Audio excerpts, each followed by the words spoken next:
Live from the city that never sleeps. 17 miles from Madison Square Garden, New York City. It's America at Night with Rich Valdez. America's favorite late night talk program, featuring interesting guests from around the world and calls from across America. And now, here is your host, Rich Valdez.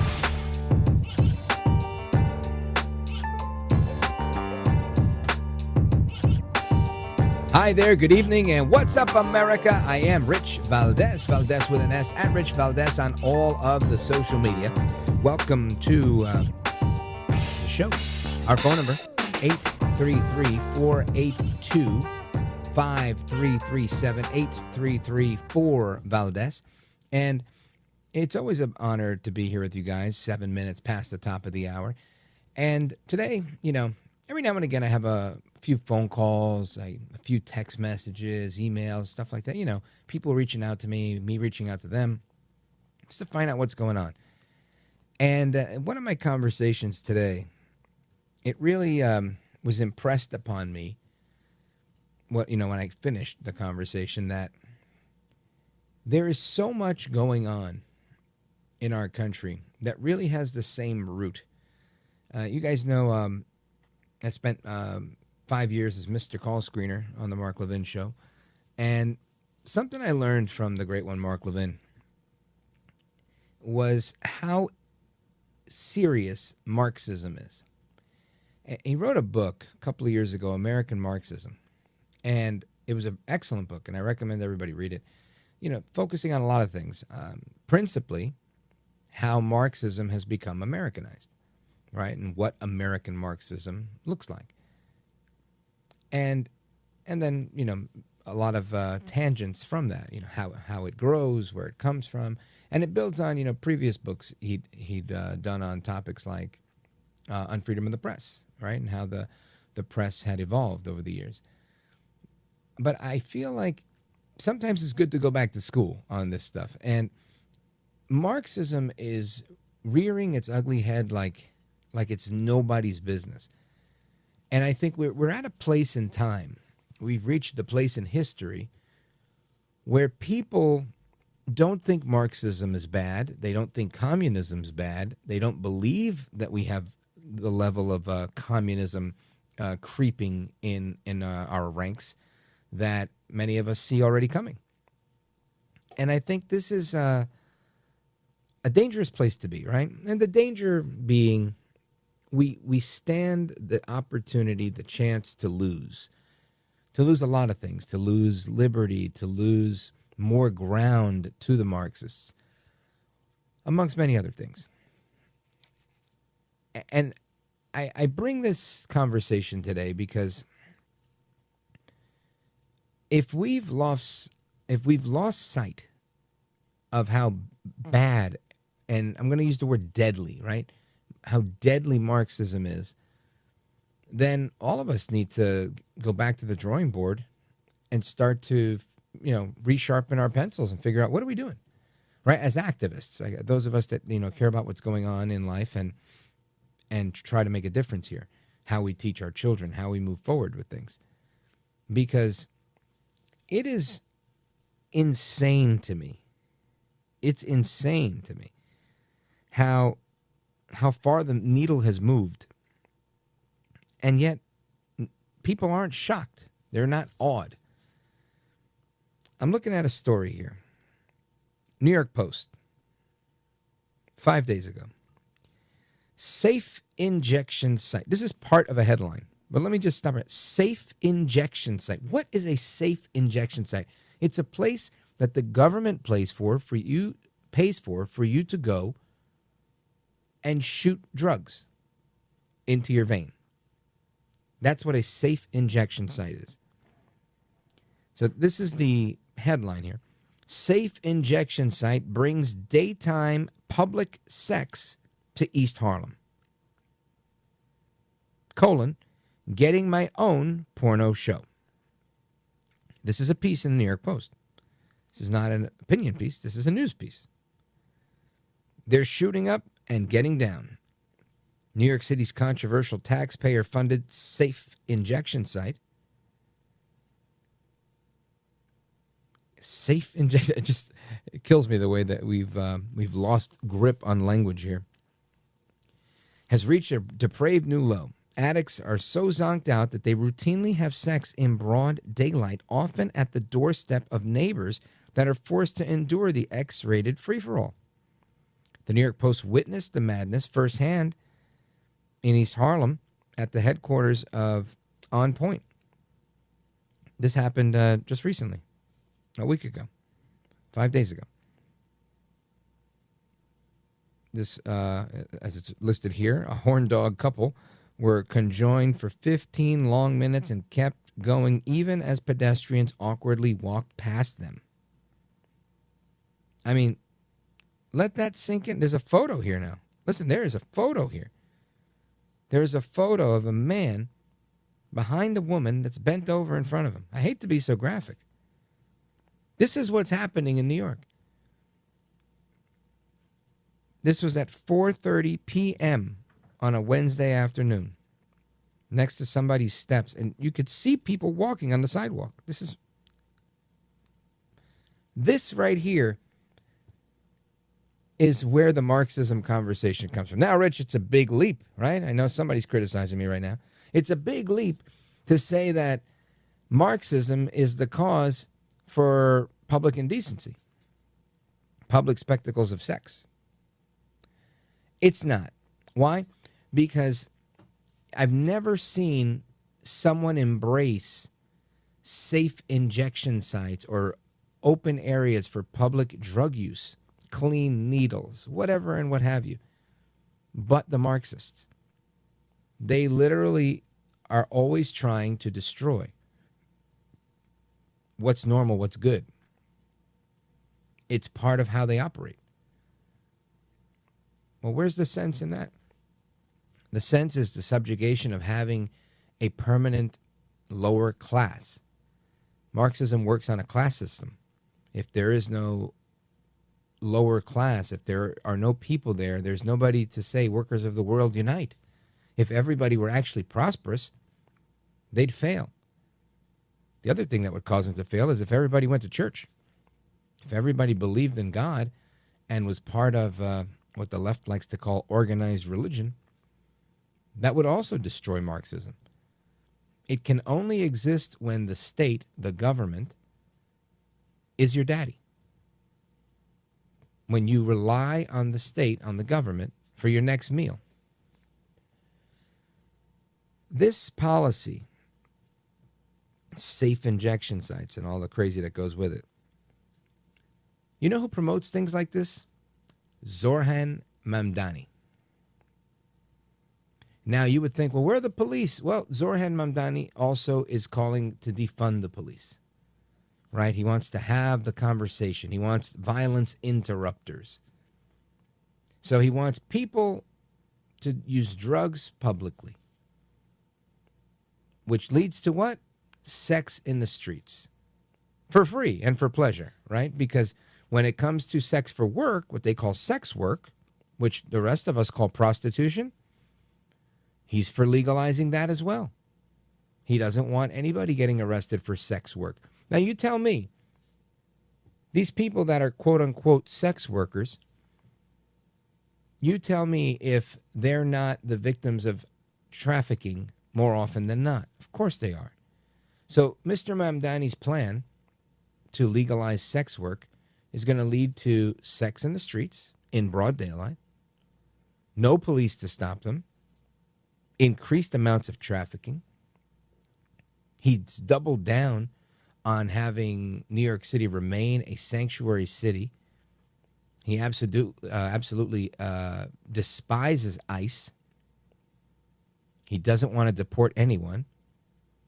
He said he will have Netanyahu arrested if he sets foot in New York City.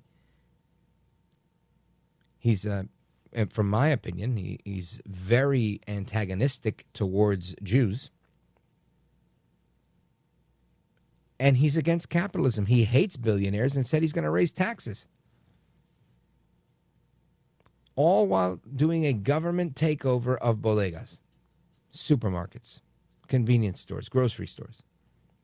So you tell me, if a man like this can thrive and be the standard bearer for the Democrats in New York City, where does that put us as a society? Is it that they don't know how bad and radical he is, or that they're just as bad and radical as he is? Now, I know that that's not the case, because I know right now, as people are listening to this, and believe it or not, there are people in New York that are listening, and they contact me on Facebook and on Instagram and on Twitter and whatnot, and they tell me, wow, I didn't know that. That's crazy. Thanks for informing us. But that's not the point. The point is, this is actually happening. This stuff is real. Mamdani really is this dangerous. His ideas are that bad. And he's not alone with people like Elizabeth Warren, with people like AOC All Out Crazy, having his back and supporting him. So what do? I think we have to continue to sound the alarm louder and harder than we have in the past. Don't go anywhere. This is America at Night with Rich Valdez.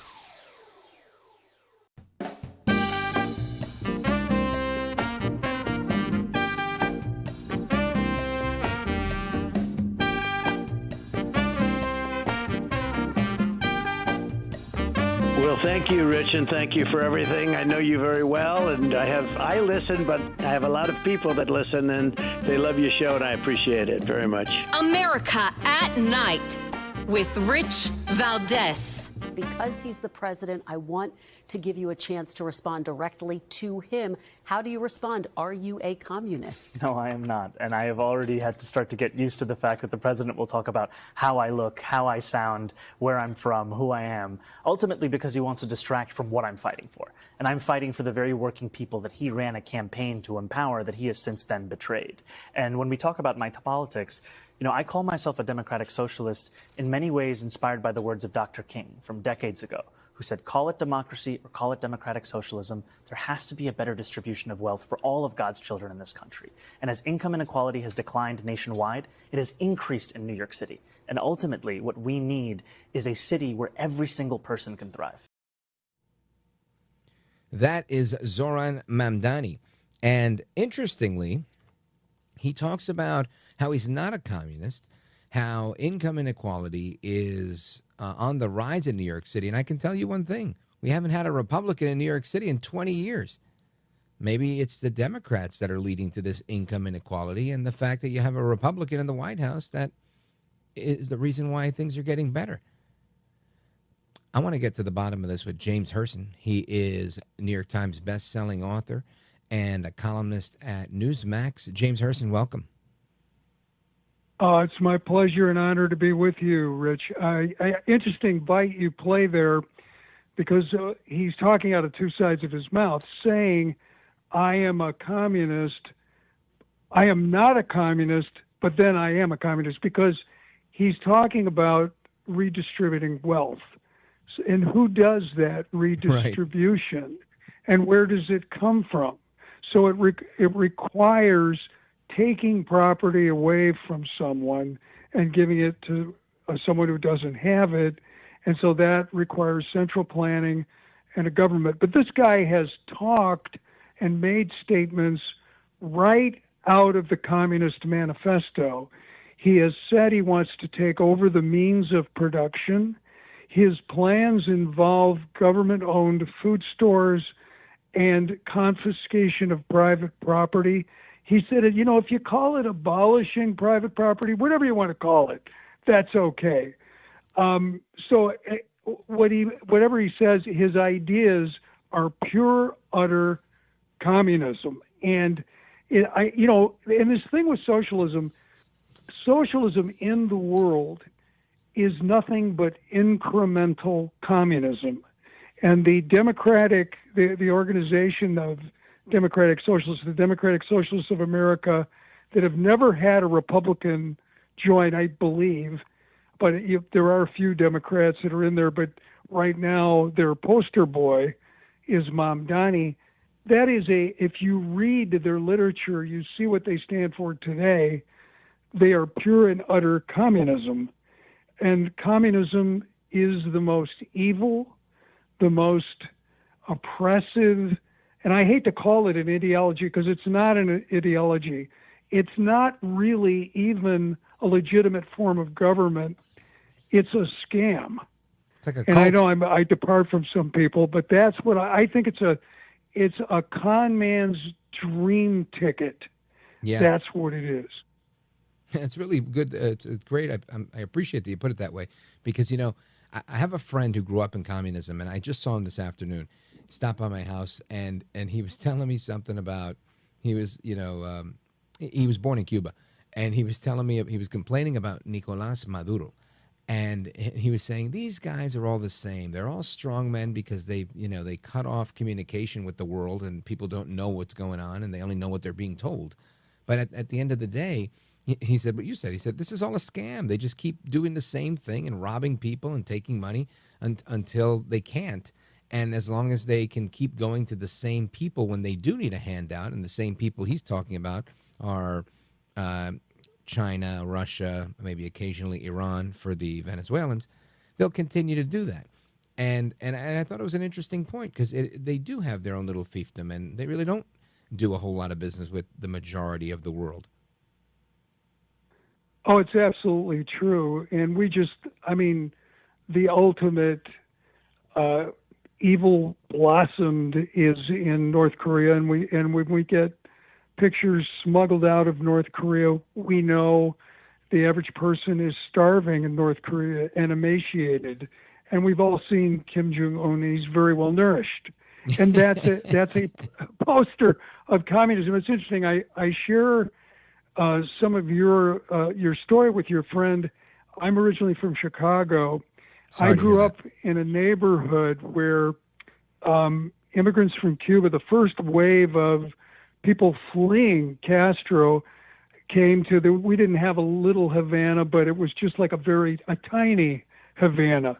Yeah. But I remember I had a lot of Cuban friends, Cubano friends, ate dinner at their homes, talked to their parents, and it came out that's one of the reasons that I try to see through this, what this so-called democratic socialism is, and here we see it manifest in our country. How does a bartender all of a sudden get to have a net worth of tens of millions? And that's AOC. And she did it by embracing so-called Democrat socialism. It's happening in our country. The scam is working. Bernie Sanders, he's not worth as much as AOC, but he's a very wealthy man. These people are consummate hypocrites, including Mamdani, who comes from a wealthy background. He owns a property in Uganda that reportedly is worth $250,000, wow. And he wants to take away your property.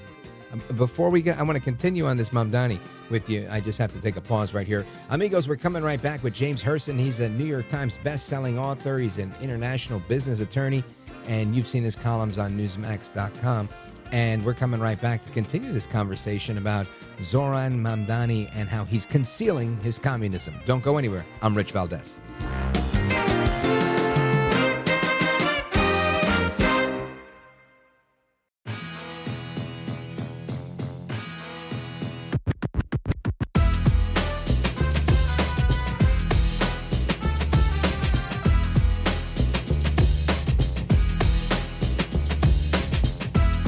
Mr. Call Screener, who is a budding radio star, by the way. Richie Valdez is terrific. This is America at Night with Rich Valdez. And the word that somebody that, like this communist from New York, someday gets elected, I can't believe that's happening. That's a terrible thing for our country, by the way. He's a communist. We're going to go to a communistic state. That's so bad for New York. But the rest... That's El Jefe right there, El Presidente Donaldus Magnus, El Trumpito, the 45th and 47th president of these United States, calling out Mamdani for being a communist, which he is. I mean, there isn't an idea that he's come up with yet that's a free market idea. He's through and through dyed-in-the-wool commie, and he pretends that he's not one, and people seem to like it. James Hirsen is our guest, New York Times best-selling author, attorney, and columnist at Newsmax. James Hirsen, you were telling us before the pause a little bit about Mamdani and how much of a hypocrite he is because he comes from such wealth. Yeah, he's from a very wealthy family, grew up wealthy. He also owns property. I know he lives in like a rent control apartment, claims he didn't know that. Yeah, and but he owns the property worth about $250,000, and then part of his program is to confiscate property. He also has a program to tax people based on their ethnicity. Obviously he's going, if he gets in office anywhere, it's going to be a million lawsuits right away because most of the things he proposes are illegal in the United States of America. However, we're talking about New York City. We're talking about the financial capital of the world.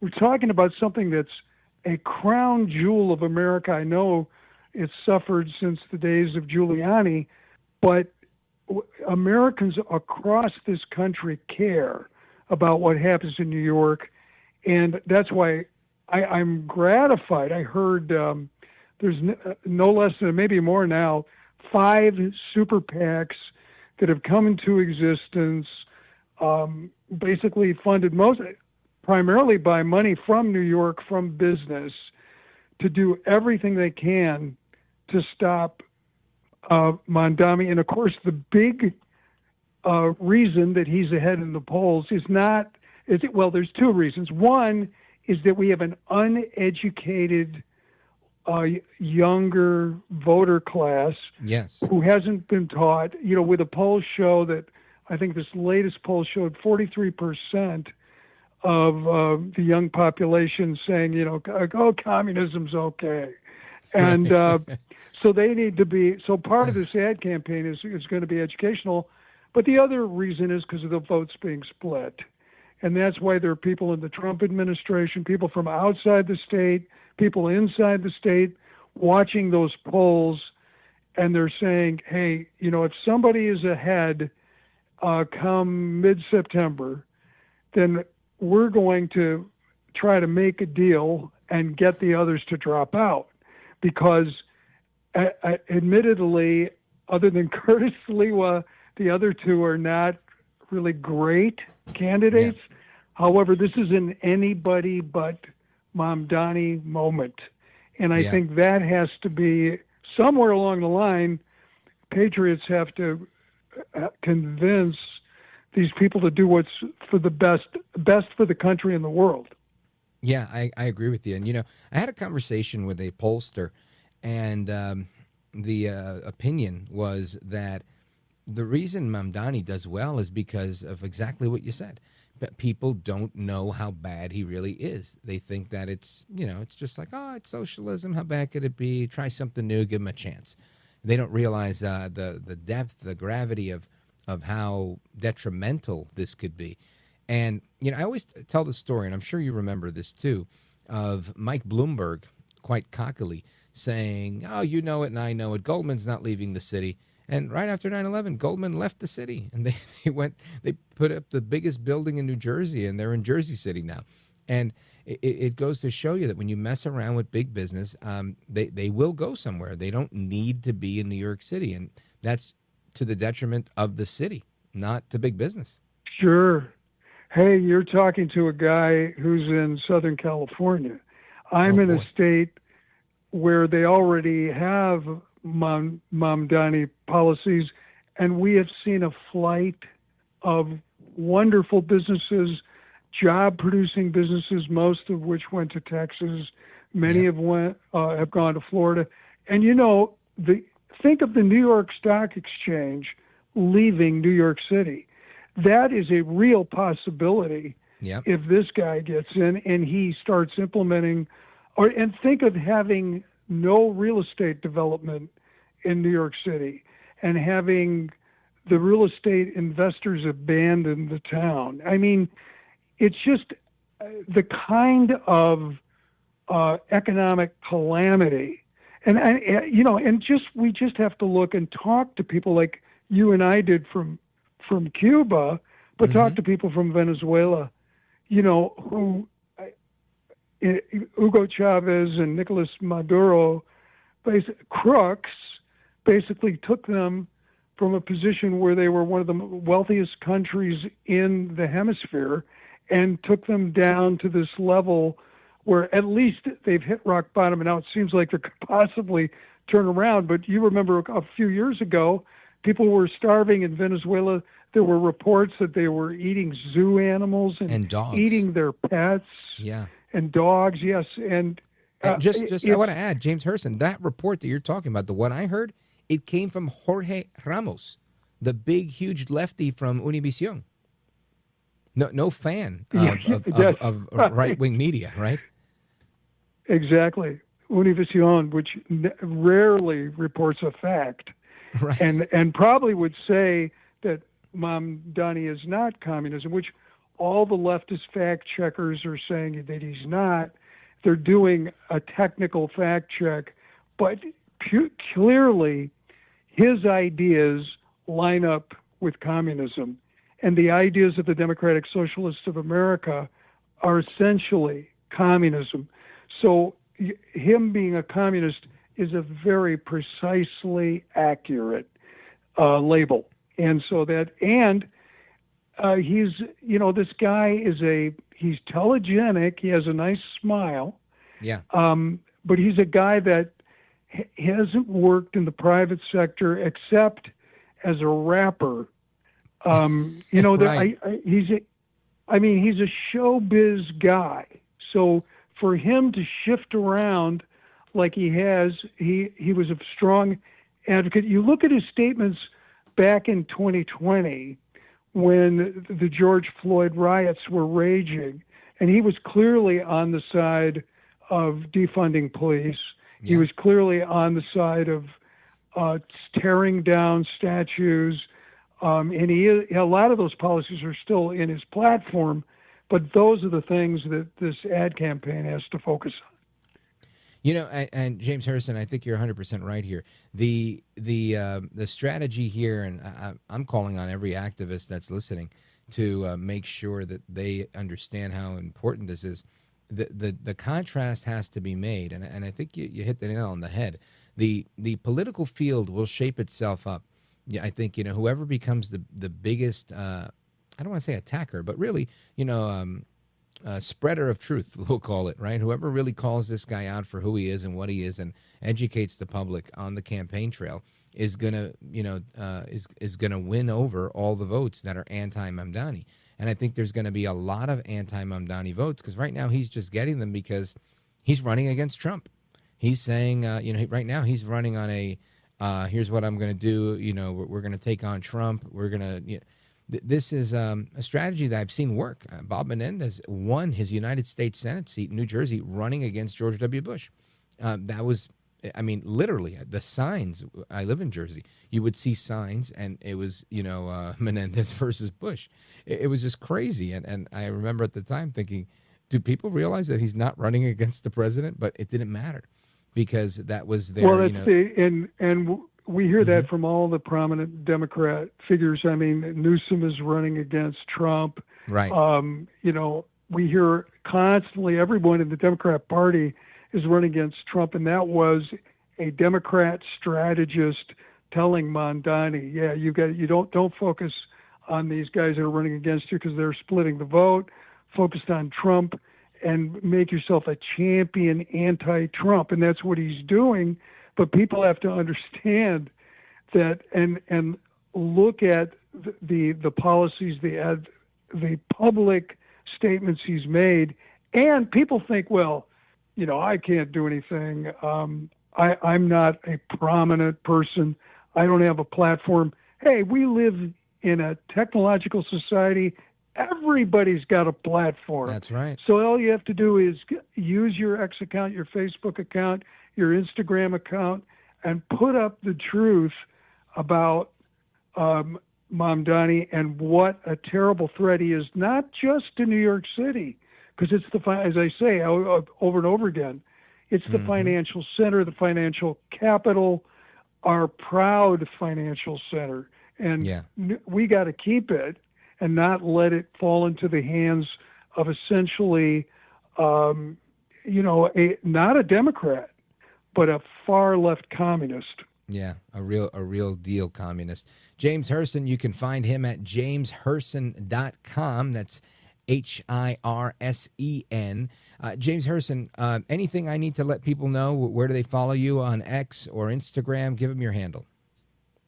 Oh, sure. On X, I'm at the Jim Jams. And under my name, I'm on Facebook, James Hirsen. And, of course, I have a website, jameshirsen.com, and I write for Newsmax. I write the Left Coast Report. I usually follow communists in Hollywood, but, I have to pay attention when there's one that looks like he's going to be the mayor of New York City. Don't let him in. No, we're putting I'm up a good counting fight. on you, New Yorkers. James Hirsen, you are a gentleman, a scholar, and a patriot. I want to thank you for joining us, and we'll have you back on soon. Oh, thank you, Rich. Vaya con Dios. Amen to that, brother. God bless. And amigos, your thoughts, your calls, your reactions coming up right now. Don't go anywhere. This is America at Night with Rich Valdez. Call now, 833-4-VALDEZ. That's 833-482-5337. 833-4-VALDEZ. That's Valdez with an S.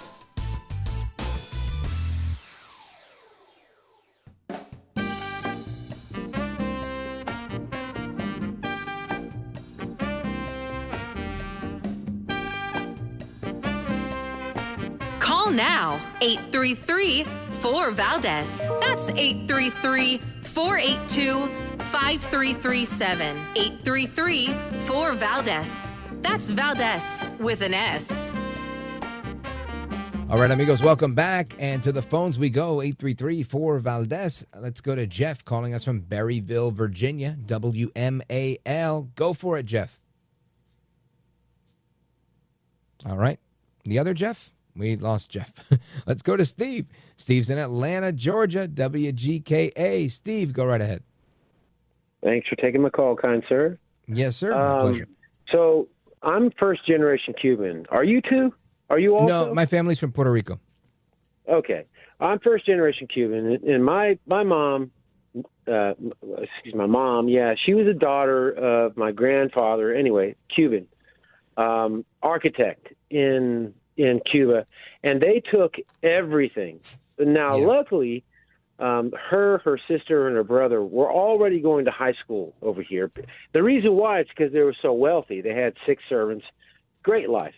Okay, and Fidel Castro took everything away. Now, luckily, okay, I'm the only one who's not a millionaire, but I live in a 5-bedroom house. My brother's a millionaire. My sister's a millionaire. And it wasn't because we came over with anything. We came over with nothing. But that's aside from Mamdani is a communist. People need to figure that out. And so I'm just a plumber, okay? I'm a plumber. I've ran 6 Every businesses, plumber I know is rich. So I get $15 a month to Mamdani. Excuse me, not Mamdani, but Swawa. Okay? Oh, to Curtis Sliwa. Sliwa. Give $15, $10, $20 a month, make it reoccurring, and let this guy have money. We all need to give money. I'm in Atlanta, but I understand, what this is in New York and how important it's going to be. Steve, usually the Cubans know, the Polish know, the Venezuelans know, people who've dealt with communism firsthand in their family and seen what it's like and had to leave their homeland and flee to the United States for liberty. They can see this stuff coming miles away. I always say they could smell it down the block. And I always listen to them because when you talk to somebody who was in in La Granja, right, in one of the internment camps in Cuba, and they're the first ones to tell you, oh, this guy sounds exactly like the guy that had me locked up. And I know some old timers, that many of them are, going to be with the Lord now. They're all in their 80s. But those guys that were political prisoners, they're an excellent source of what to watch out for in a communist takeover. And I'm not saying we're in the midst of one, but there's definitely a lot of communism afoot, and you have to root it out and get rid of it ASAP. At least that's my thought, Steve. Yeah. Anyway, I think we lost Steve. But Steve does bring up a good point. Oh, we found Steve. Family business that's been making Georgia homeowners happy for over 25 years. All right, yeah, bad connection. But Steve, excellent point, and I want to thank you for supporting Curtis Sliwa and for sending him that recurring donation. I think that's a really nice thing to do. And anybody else who's inspired to do that, they should. I think the website is Sliwa, SLIWAFOR, for NYC.com. Steve, thanks for bringing that up. And let's see, where do we go from here? We go to the rest of your calls and more right after this. This is America at Night with Rich Valdez.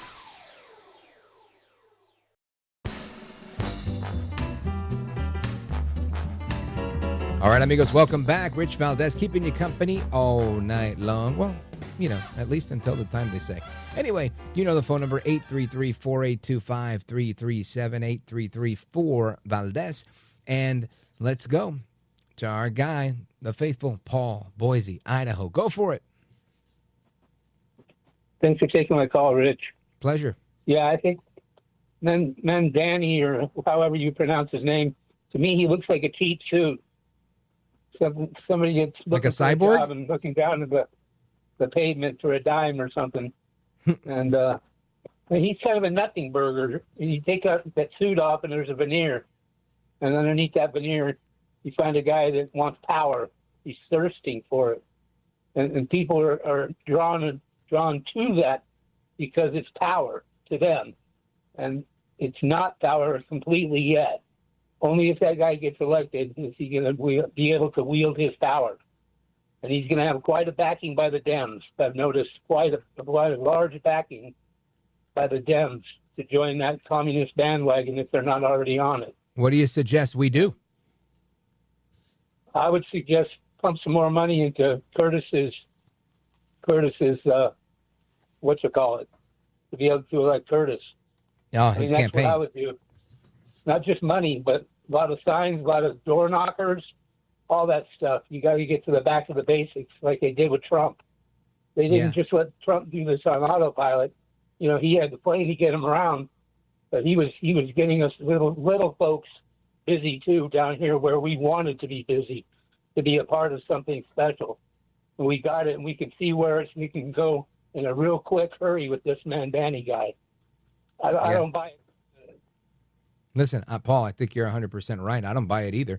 And you're right. People who want to be busy should be busy. And those who don't want to be busy, my admonition to you is now's the time to get busy, whether you like it or not. This is a fight for the future for your children. And we got one warrior out there right now that we've got to get across the finish line, and that's Curtis Sliwa. Curtis for NYC. No, Sliwa for NYC.com. Paul, thank you, brother. I appreciate your support of Curtis and for bringing up that suggestion as well. And amigos, for some of you, this is the end of the road, but for the rest of America, I'm coming back with more talk, more guests, more phone calls, and I don't know, probably more something. Hasta la próxima. Take care, good night, and God bless you, America. I'm Rich Valdez, and I'm coming right back.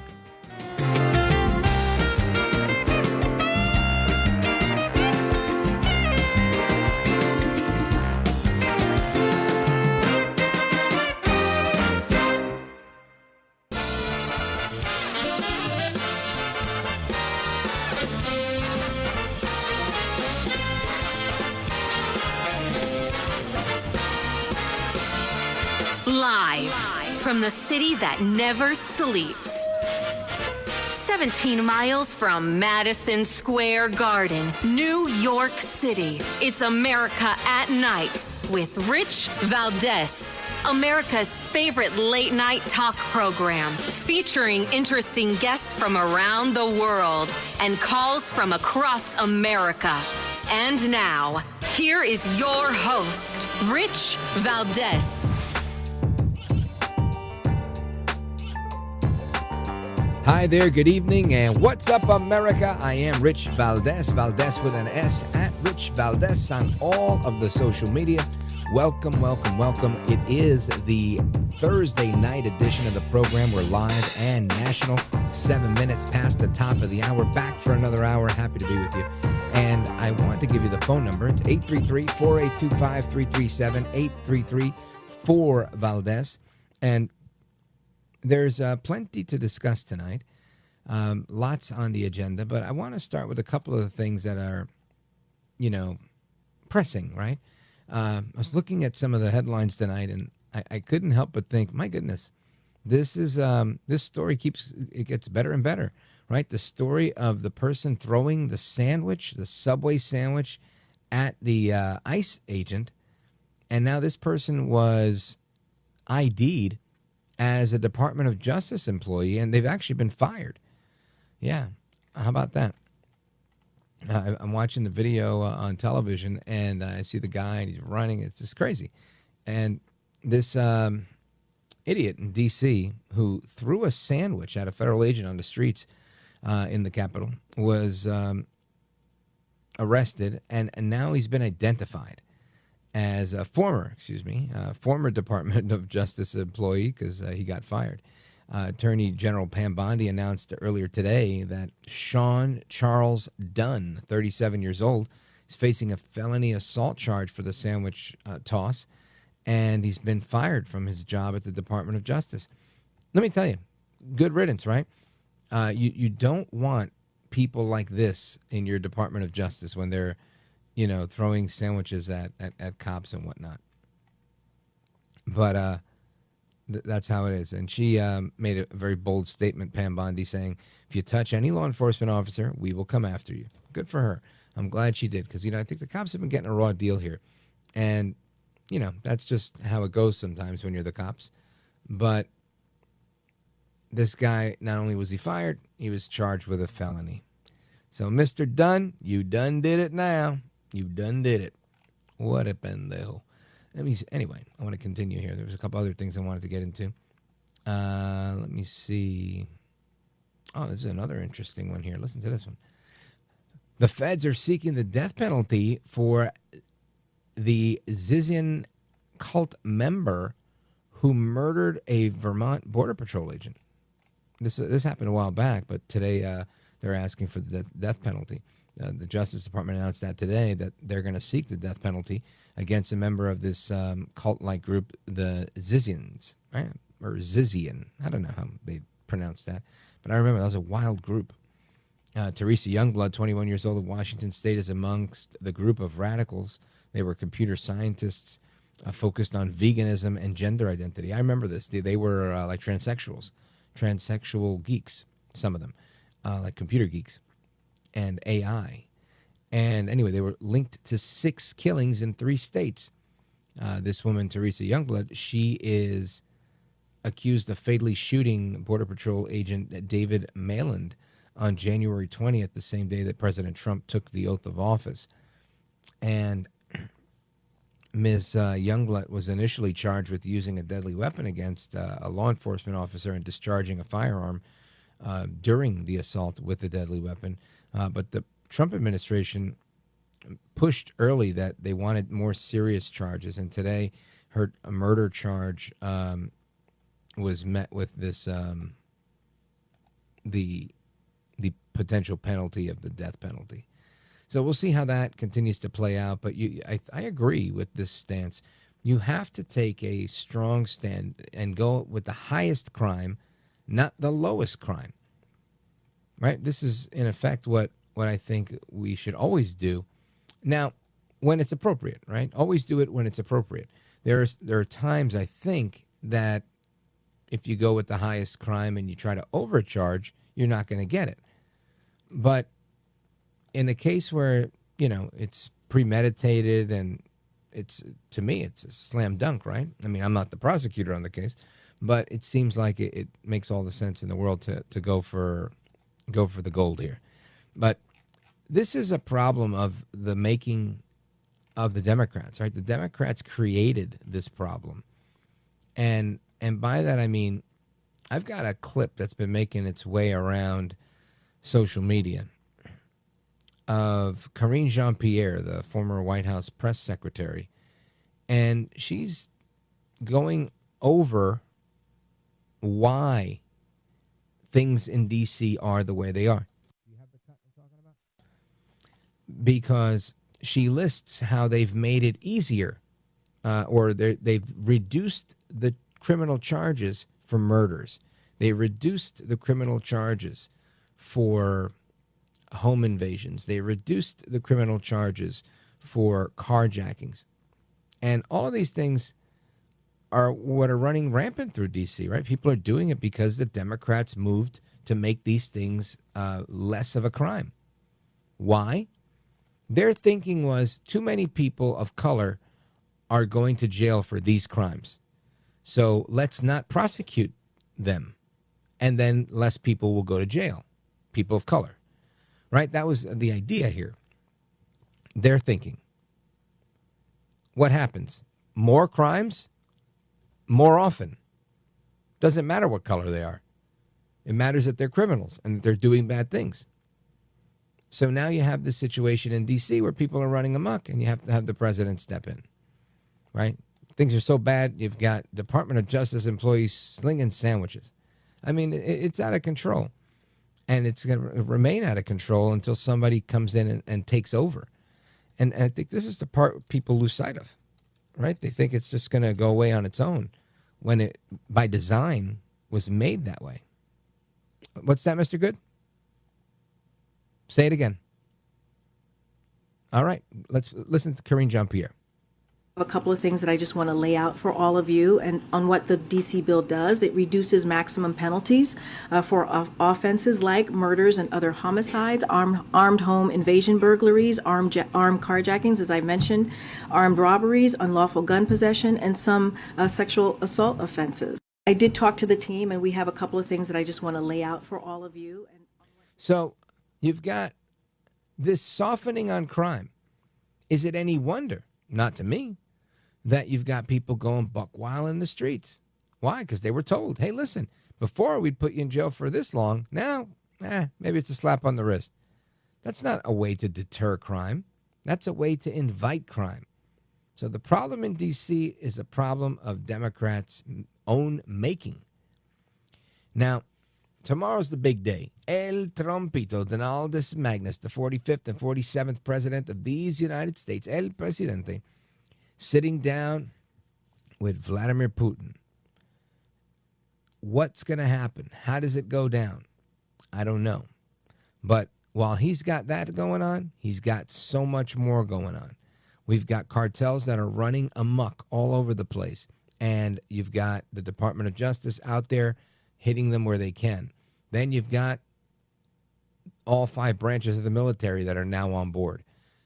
This is a all-hands-on-deck approach to stopping the cartels and what they do with smuggling drugs, fentanyl, children, women, and so many other things across the border. So I want to talk about Trump using the military to go against the cartels and the cooperation that we've seen coming from Claudia Sheinbaum, the Mexican president.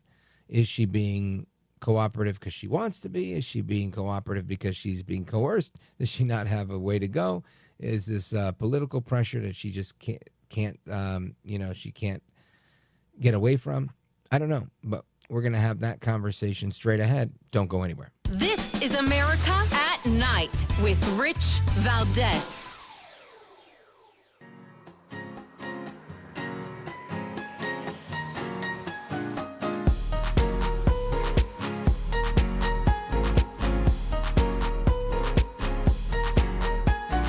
By the way, your ratings are up. Congratulations. I had somebody. It's always nice to check. I like to see, even if they're friends, I like to see how are they doing. Are people listening, right? That's right. But you're doing great. America at Night with Rich Valdez. From what I'm reading, these 26 individuals, cartel members or leaders, I believe that the U.S. promised to seek the death penalty in order, as part of the deal to get them here. What's Mexico's, what is their incentive to send those folks here? Well, If you remember, when the Trump administration designated the cartels as a foreign terrorist organization, obviously the Mexican government got incredibly nervous about that because that gives incredible power to the U.S. government to pursue the cartels. So the Mexican government is now cooperating with the U.S. government because it does not want U.S. forces going into Mexico to take care of the cartels, which have been a direct threat and have been terrorizing Americans, in which this administration is clearly not going to tolerate it. So what I find encouraging about this is the collaboration now between the U.S. government and the Mexican government, so that, the Mexican government doesn't get any more of the direct kind of ire and attention from the Trump administration. 26 top cartel leaders. That's in addition to the 17 members of El Chapo's family that came in about a month and a half ago. So looks like things are happening. I want to know how much they're happening, and we're going to do that right now. We're going to ask our guest. Our guest is Marine Colonel William Dunn, retired. He's president of Strategic Resilience Group, and he's with us now to talk about this topic. Welcome. Hey, thanks for having me. How are y'all doing this evening? Good, good. So your thoughts on the audio you just heard? Well, it's a long time coming. We've lost so many Americans, many of them, very younger Americans, to this threat. To me, it's not a accidental threat. They have developed this and purposely are pushing these drugs into our cities, and our youth are getting hit and killed by them. I also think it's very important that we're coordinating with Mexico. We do not want to send our military forces or any forces into another country without some sort of approval and working in concert with that country, because it increases the risk.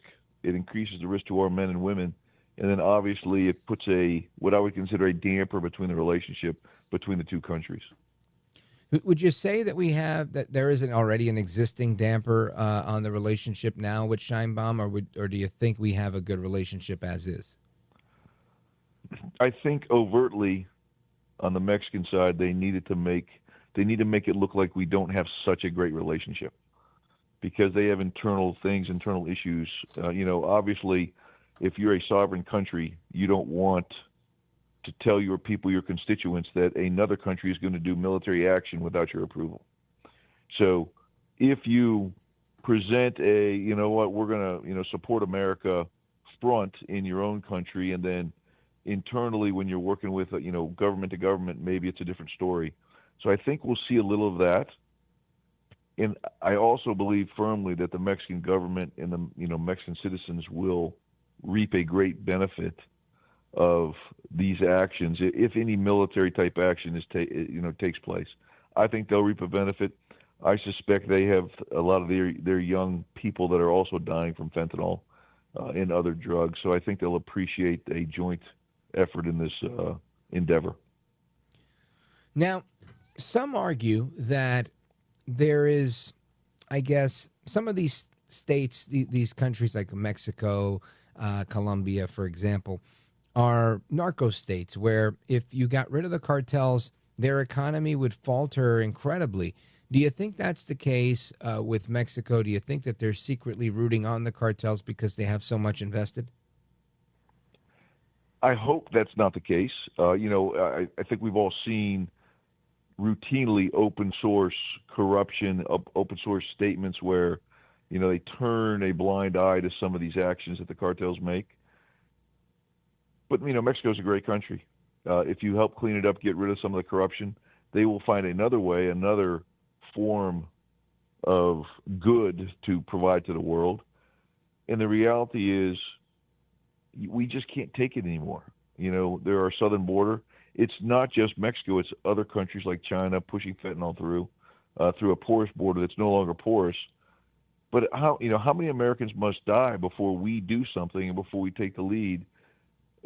Last administration pretty much supported everything coming across the border, put our children at risk.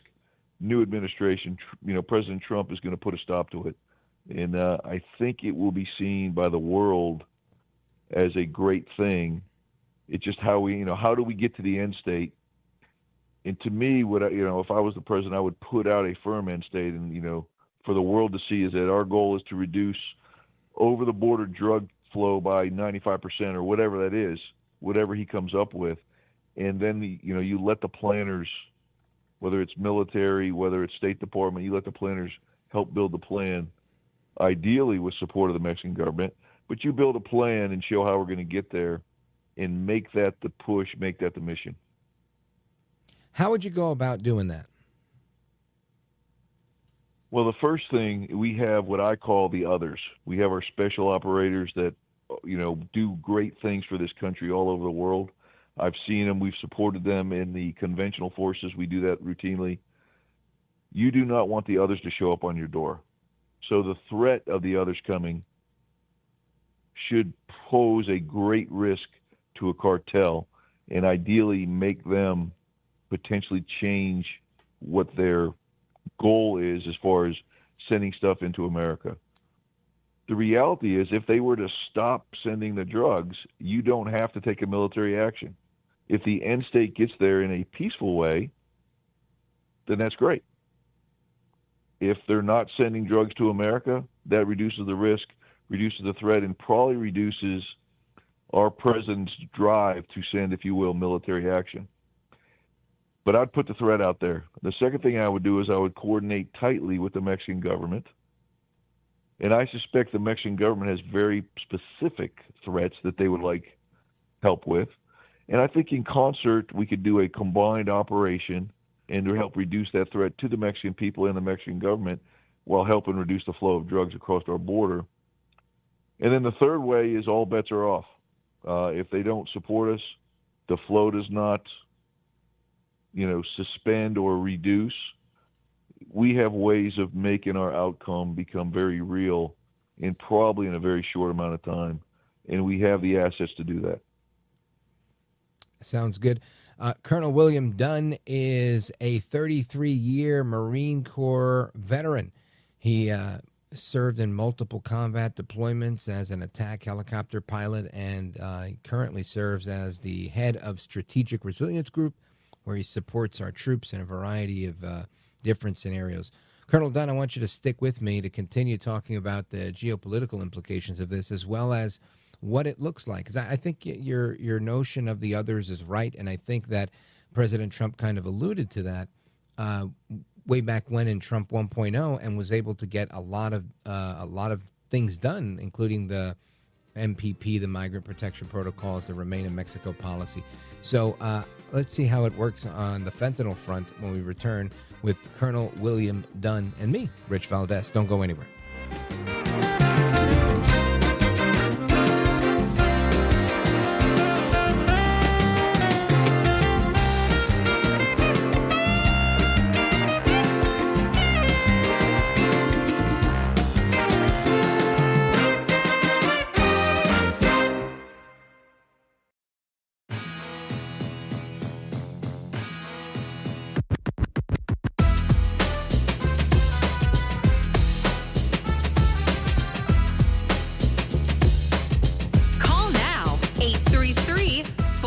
That's 833-482-5337. 833-4-VALDEZ. That's Valdez with an S. From what I'm reading, these 26 individuals, cartel members or leaders. President Trump reportedly directing the Pentagon to have the military target cartels deemed terrorist organizations miles from our border. Those 9 groups include TDA, MS-13, and more. Joining us now is former acting DEA Administrator Derek Maltz. Derek, how significant was this announcement, and can you give us an idea of what this offensive action looks like? Brian, thanks for having me. Look, America's been bombarded for the last 15 years with chemicals coming out of Chinese labs and in Mexico. So it's about time the White House stood up for Americans because, as you know, Brian, you look behind me, we've lost hundreds of thousands of American kids. Our future generation has been, attacked. So right now, like Pete Hegseth has said, all tools of national power have to be on the table. And it's really, really impressive to me to see this. Like you look at Maduro, for example, the amount of drugs that have been moved around the world, the interaction with terrorist organizations like Hezbollah. Look, Project Cassandra, just go look it up. The DEA working with many agencies linked Hezbollah to Los Zetas cartel. right? So the cartels operate with, the most sophisticated military grade weapons. They have like drone technology, dropping explosives. They could do that tomorrow on our border patrol. So we have to stay strong, and I applaud the efforts of the administration. That's Derek Malls, DEA administrator, on with Brian Kilmeade on Fox. And this is, again, the topic of discussion that we're having right now. What is the next step, right? Now that this military use of force is authorized, do we use it? I think most of us say we hope not. I want to talk about what it looks like if we do, and what happens if, as he's dubbed them, the others come to see you. Colonel William Dunn is our guest. He's the head of Strategic Resilience Group, retired from the Marine Corps as a colonel.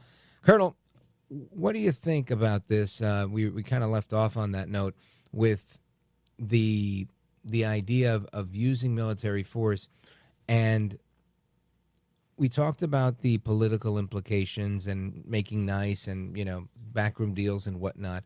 But let's talk about, I guess the fallout. Should this happen, would you think that it's the special operators moving in and taking out these precursor chemical facilities to end fentanyl, or is it like a full-on war, Black Hawks and, ground troops? Well, the way I would develop it is a simple campaign. I would start with what I would, if I'm fighting a normal adversary, I'm going to start with their war supporting infrastructure, their command and control, and their leadership. And you can do that by, not only, and I'm not, advocating that we go out and just start killing people left and right. But what we can do is take out their ability to make these drugs, make it too costly to operate in America. And if you do that, and I don't think anybody really wants to turn this into a shooting war, because what we don't want to do is see, like they talked about in that previous statement, is bombs being dropped by drones by cartels in the United States. Right now, a measured approach is the way I would take this, but I would make it, strong and measured. Focus on the finances, focus on the developmental, things, whether it's a laboratory, whether it is where they're getting their supplies, focus on that. We have, impressive and amazing intel. If you turn our intel personnel loose on this problem set, they're going to come up with targets and recommendations to whoever ends up being the ultimate commander of this mission, whether it's special ops or whether it's another entity.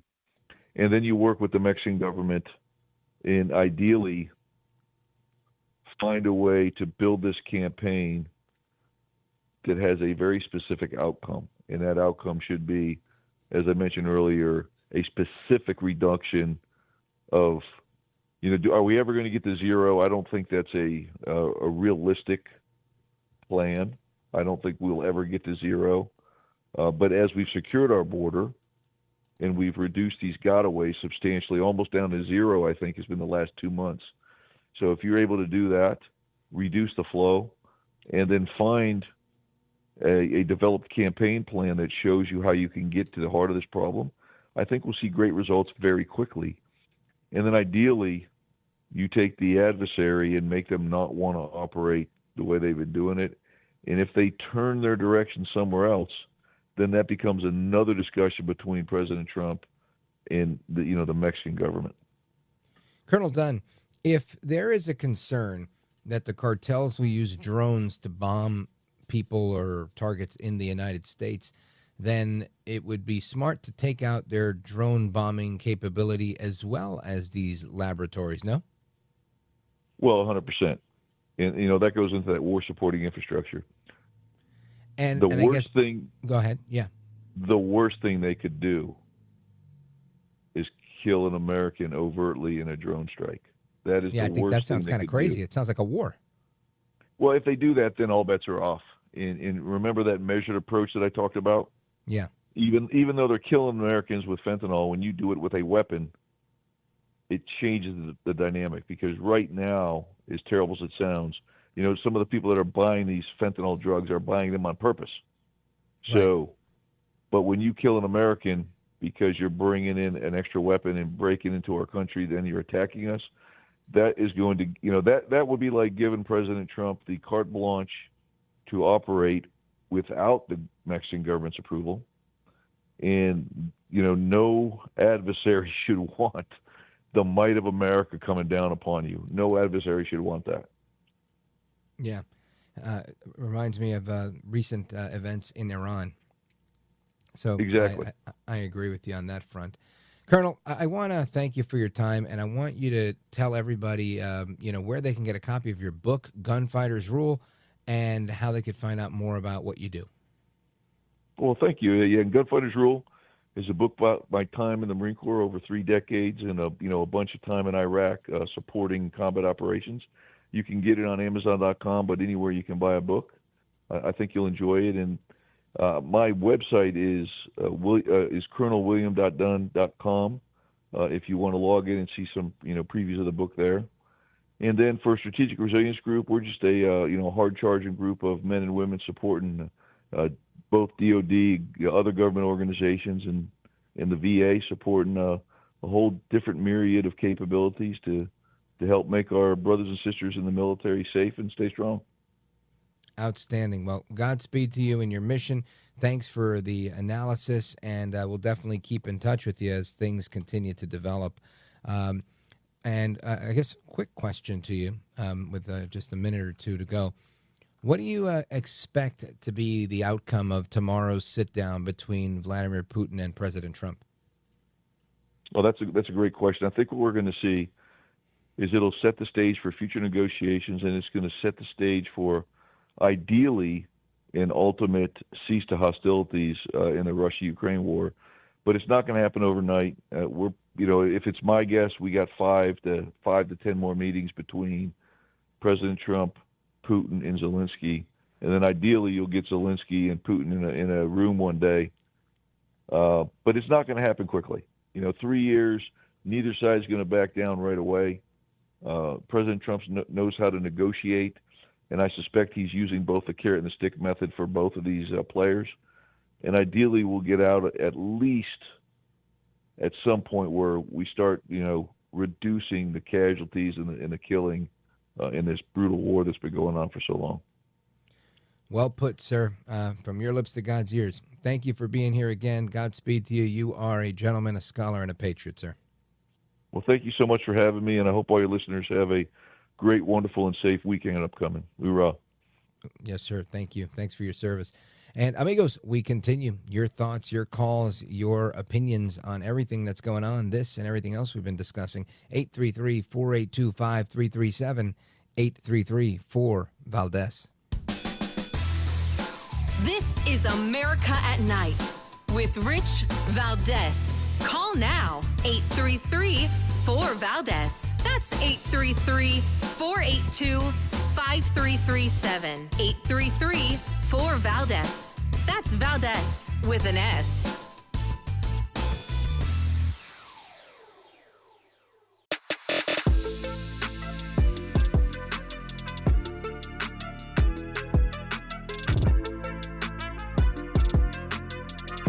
You have given us the voice of hope.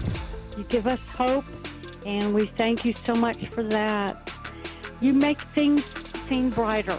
America at Night with Rich Valdez. All right, amigos, welcome back. Rich Valdez, live and national, 833-482-5337, 833-4-VALDEZ. And I want to talk about a couple of things. I want to go back to D.C. again because, while we're talking about the cartels and we're talking about international affairs and geopolitics, I don't want to lose sight of what's going on in D.C. because this is an interesting one. Joe Scarborough made a statement on his show, and he had like 4 or 5 people on a panel, and he said that Democrats are making a mistake if they don't support President Trump on this D.C. crime issue. And this is I think, an important thing because Joe Scarborough is I mean, a former Republican congressman, but he hasn't been a Republican in forever, right? He's been a big lefty for, I don't know, ever since I've seen him. I don't even remember when he was in Congress. I remember him going to MSNBC and doing his thing. But I want you to listen to this clip that Mr. Good has lined up for us of Joe Scarborough on MSNBC. Check this out.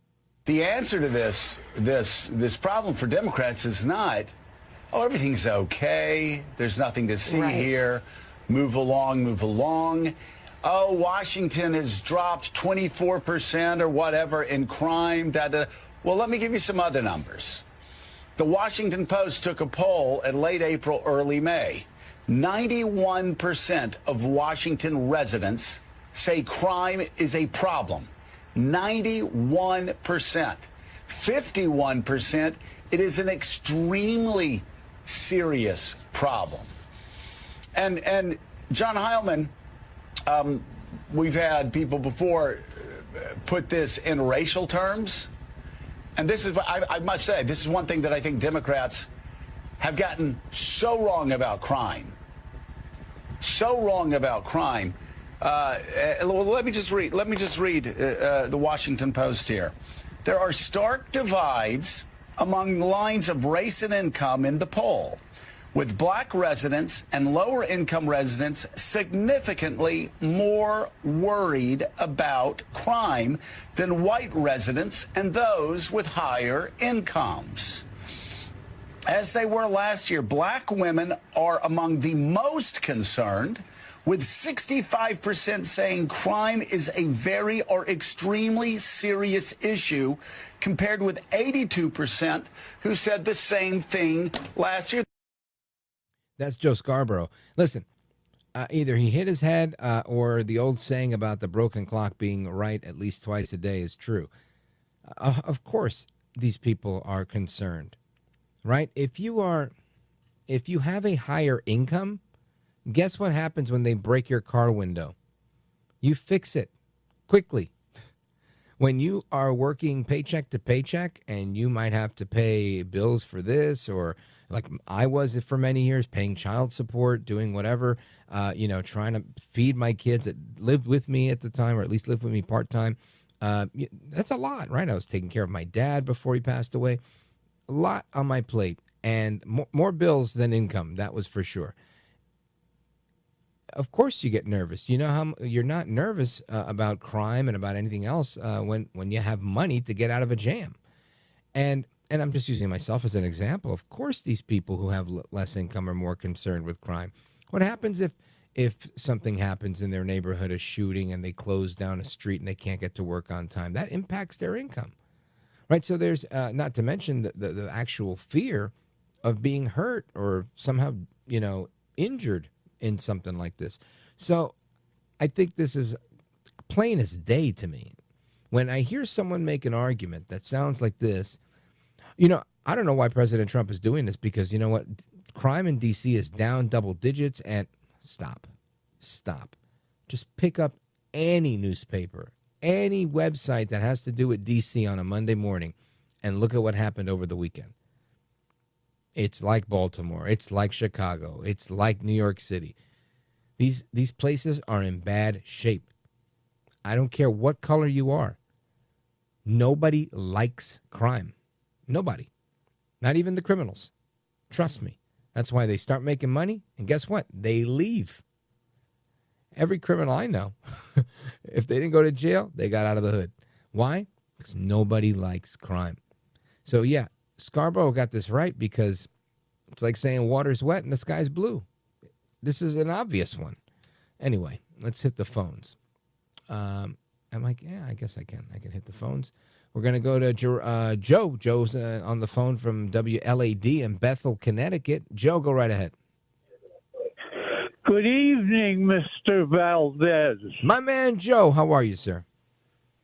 I'm good, sir. You are aware that there is a war ongoing for men's souls.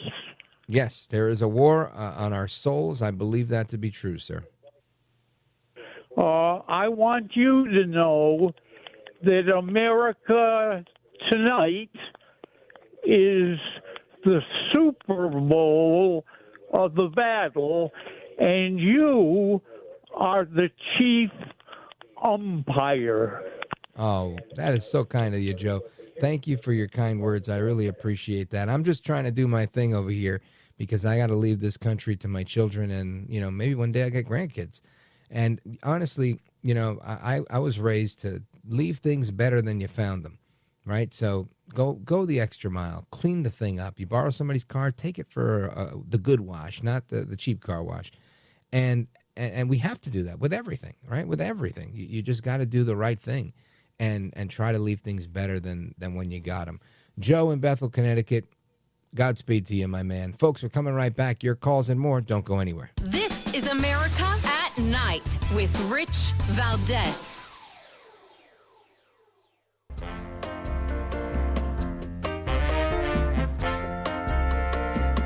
All right, amigos, back to the calls. It's Rich Valdez keeping you company here, 833-482-5337. And I want to go to... where do we go? We go to my buddy Jerome in Charleston, South Carolina. Jerome, watch your mouth, brother. What's going on? Hey, you watch your mouth, brother. Let me ask you something. Where was the National Guard on January 6th? Because I sure didn't see him. That's a good question. They were on standby because Trump said, get us 10,000 troops. Kash Patel was the one that lined those up as chief of staff at the Pentagon. And guess what? Guess who said, nope, we don't need that? It was Bowser and Pelosi. So you're right. I'm glad you brought that up because these guys, they were ready to go, and it was your friends, the Democrats, that didn't want them. Now talk to me about Russia and Putin and El Trompito. Ain't nothing going to change, man. It's going to be the same old song and dance. I could end this war in 24 hours. Yeah, right. Same old shuffle and dance. Go kiss Putin's ring. Throw Ukraine under the bus. Throw Zelensky under the bus. Same old Well, listen, thing. I'm with you on the throw Zelensky under the bus because we've had his back for plenty of time and it hasn't gotten us anywhere. I think it's time that we change the strategy without, really tossing him to the wolves. We got to sell him the weapons, do him the solid. I agree with that. Jerome, Charleston, South Carolina, WTMA, thank you for your input as always. Bill in Pittsburgh, stand by. Everybody else on hold. We're coming right back. Don't go anywhere. It's Rich Valdez, America at Night, and I will be right back.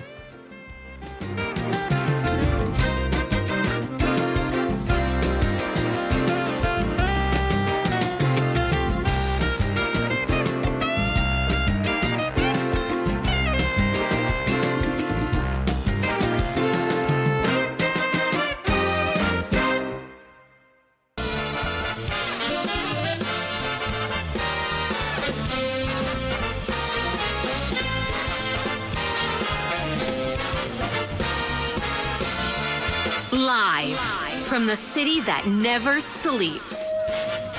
17 miles from Madison Square Garden, New York City. It's America at Night with Rich Valdez. America's favorite late night talk program featuring interesting guests from around the world and calls from across America. And now, here is your host, Rich Valdez.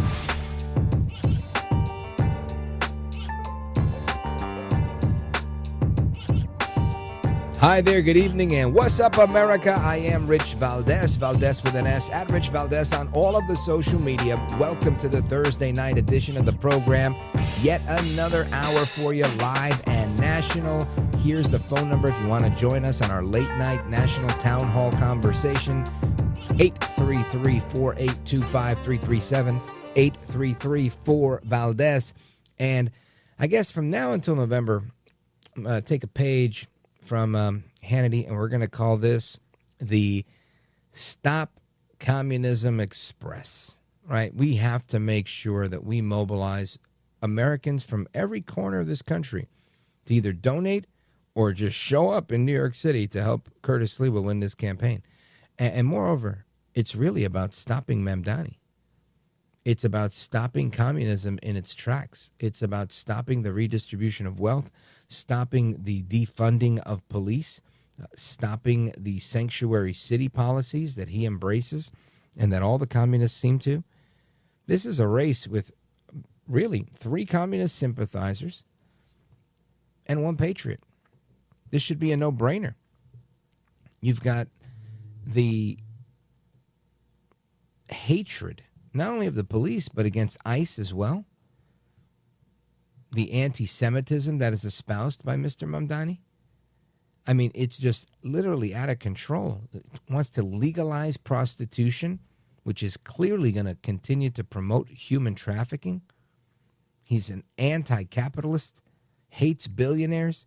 He's going to raise taxes on everybody, and he's going to chase the big businesses that are a part of the fabric of New York City right out of town. Man, he even talked about the government takeover of bodegas, supermarkets, convenience stores. I mean, these are all bad ideas. Yet so many people think this guy's a rock star. Why do so many people think he's a rock star? Well, listen, this is not unique to him. There is an allure, right? There's a reason the cat is dead, because curiosity killed it. Mamdani is just that. He's the same thing that Karl Marx offered. You know, an hour or two ago, I spoke about Mark Levin's book, American Marxism. And he talks about how Marxism has been romanticized in the universities and how it's been introduced and really spoon-fed to so many people, force-fed. But another statement that he makes is that Karl Marx is one of the most impactful philosophers of Marx's lifetime. And that's a sad truth. A very sad truth that he's been gone for a long time. Yet those ideas continue. Now they're trying to continue under different names. You got Mamdani saying that he is not a communist because he's trying to be like Martin Luther King. Martin Luther King was talking about communism and said, if you have to change the name, change the name. But it's always the same thing they're talking about. Taking somebody's money and giving it to so-and-so. Communism doesn't work. It's never worked. In fact, it kills. People die at the hand of communism. People starve because of communism. And it's something we have to reject flatly, plainly, and immediately. Because America can't afford it. Our children can't afford it. You can't afford it. None of us can. The Marxism is running amok. It really is. It's made its way into the Christian church, the Catholic Church. You've got the idea that they call liberation theology, where they're constantly making references to Jesus being a communist. And as if that weren't bad enough, now you've got them infiltrating Islam with many of the most radical Islamist extremists embracing Marxism as well. Right? What's mine is mine and what's yours is mine. This is something that people need not tolerate. The free market is the way to go. And I mean, I don't have to preach to you. You guys are the choir. But it amazes me that maybe we're not preaching to our neighbors. Maybe we're not explaining to the others how detrimental this way of thinking can be. This idea that the government provides something when the government doesn't do anything. The government doesn't sell anything. The government can't make any money. It can only take your money. So when people think about it's coming from the government, no, it's coming from your neighbors. It's coming from everybody who's paying tax. And of course, you know, every now and again you get politicians that like to print money, which does what? Cause inflation. We saw Biden and Obama do that, and look at the mess that it's gotten us into. Thankfully, policies that we have now are bringing down inflation month after month after month. And that's a good thing. But America can't handle communism. It would destroy everything that we have. It would destroy the very nature and spirit of what we are. Entrepreneurial, patriotic. We love God in this country. Communists don't love God. God gets in the way. You can't be a good communist and be a good Christian. Not because I said so, because Marx said it. Karl Marx, let me see if I could look this up. I don't know it by heart. But he has these remarkable, and I don't mean like in a good way, but remarkable quotes from Karl Marx that are just, I mean, they'll blow you away. Let me see if I can find one here for you. Let's see here. Here, I got one for you. Listen to this. This is Marx. He was writing about hell and communism. And this is before he wrote the manifesto. Quote, "Thus heaven I've forfeited. I know it full well. My soul, once true to God, is chosen for hell." How about that? That's Marx in 1837. 10 years before he wrote the Communist Manifesto, he was talking about his soul that was once true to God is chosen for hell. And he's forfeiting heaven. And he knows it full well. Why? Why does he make statements like this? Well, it's pretty simple. He does this because he understood that for the state to be your God, for you to bow at the altar of the government, to be a good Marxist, communist, Democrat, socialist, whatever label they want to put on it, people who believe that their providence comes from the government and not from God, are those people. And you can't worship a holy God and at the same time worship the almighty government, because it's not almighty. And this is where things go astray. And this is why wars are fought. And this is why people have starved. Communism kills. And America should have no part in it. Don't go anywhere. This is America at Night with Rich Valdez.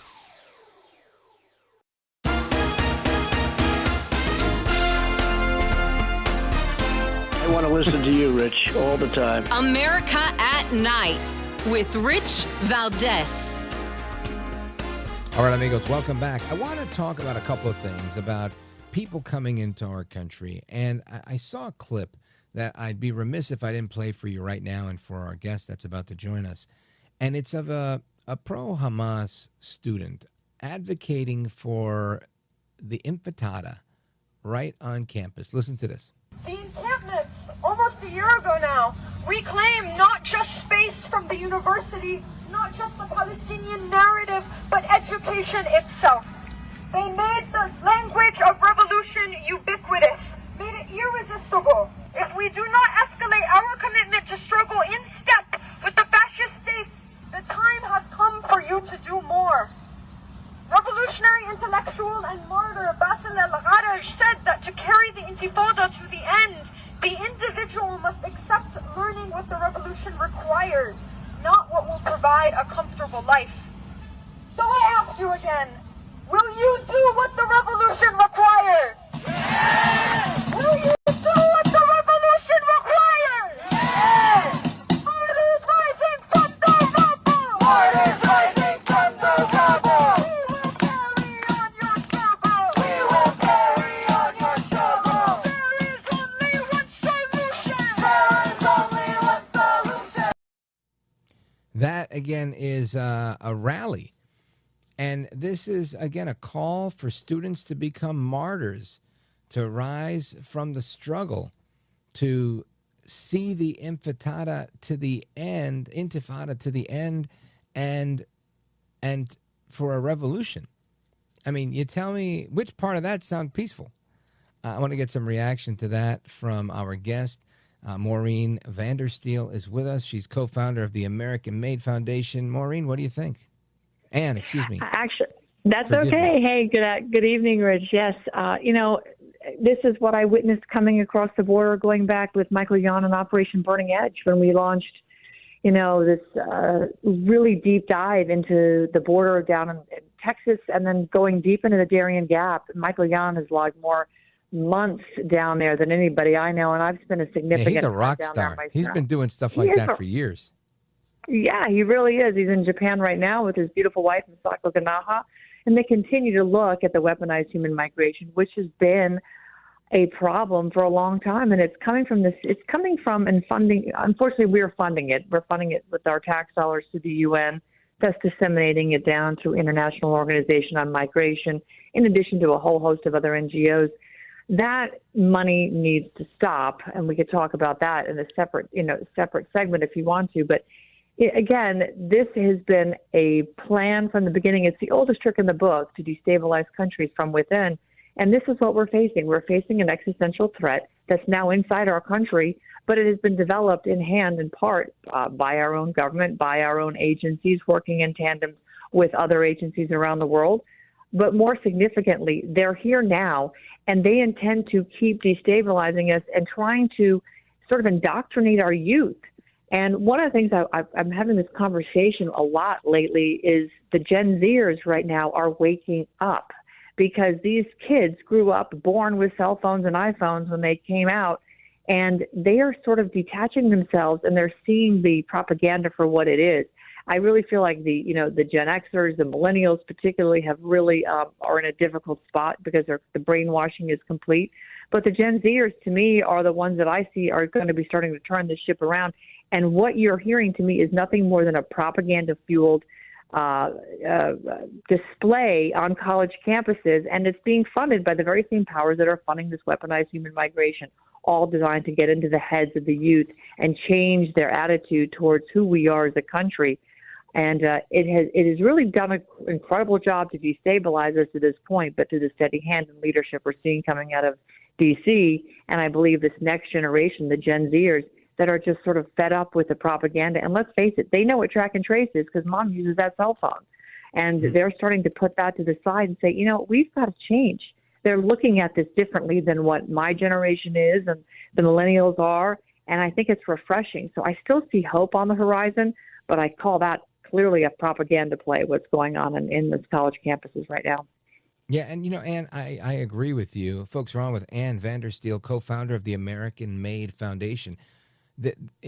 I feel like it's a multi-pronged attack. You've got the propaganda coming in from the left on the college campuses to revolutionize these martyrs, if you will, and then you've got actual boots on the ground coming in by way of the southern border, and I think you've put it very aptly that Joe Biden pretty much used asylum as a scam, as a Trojan horse. Tell us more. Oh, absolutely. This whole idea that we are supposed to just be, harboring criminals that come across our border. Let's be clear. First of all, Joe Biden ignored Article 4, Section 4 of the Constitution. He absolutely stomped on that and was looking to the American people saying, help me, provide me some sort of tools. It's, hello, Joe. Some smart guys, 56, who put their names and signed their lives, fortune, and sacred honor away, gave you a tool called Article 4, Section 4, 250 years ago, yet you've ignored that, trampled on it, and kicked it to the curb. And your best friend, 3 Martini Nancy Pelosi, says it's a relic and it needs to be rewritten. The fact of the matter is, not one of the governors stood either on Article 1, Section 10, Clause 3, which gave the states the rights to defend themselves from a foreign invasion. So, we've had the tools all along. We've had the tools all along. And, here in Florida, I'm actually very proud of what we're doing down here in the swamp called Alligator Alcatraz. We're taking a piece of property that has already been used as an airport. So it's not like we're trampling on lands that have not been already developed. We're repurposing parts of it, and we are, deploying an asset that's necessary to bring in these illegals as we round them up and get them ready for deportation back to the country from when they come.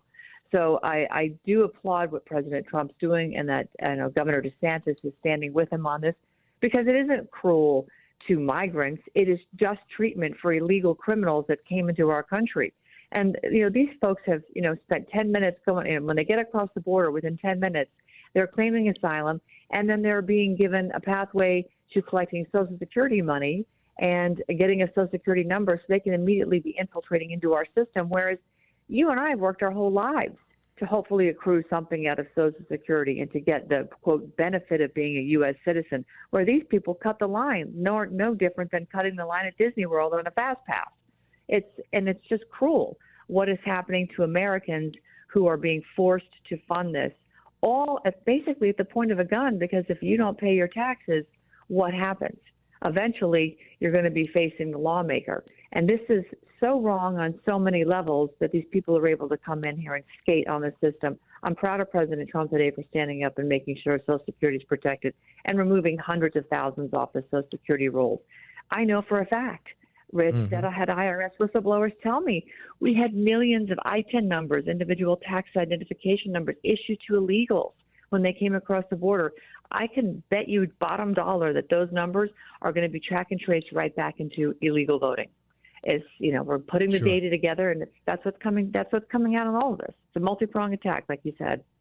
Yeah, it makes a lot of sense. Folks, we're on with Ann Vandersteel. And Ann, I want to make sure we give a good plug for your film, Taken. So I want you to stick with me. We'll come right back, and we'll talk a little bit about the film and about what you guys are doing at the American Made Foundation. And amigos, if you want to join the conversation right after that, we're going to the phones with you, we the people. The phone number for that, 833-482-5337, 833-4-Valdez, because open phone across America will begin momentarily. And we're coming right back to continue our conversation with Ann Vandersteel, co-founder of the American Made Foundation, when we return. And as always, if you miss any portion of the broadcast, you can always go to richvaldez.com. That's Valdez with an S, at Rich Valdez on the social media, and you can check out any of our interviews. Don't go anywhere.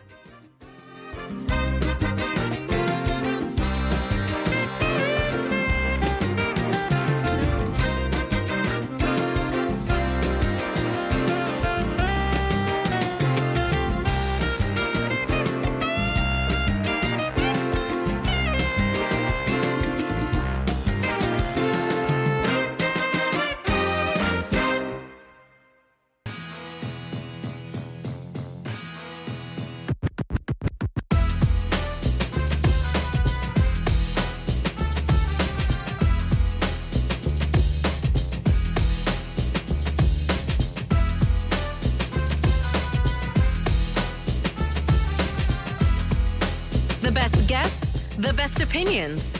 This is America at Night with Rich Valdez.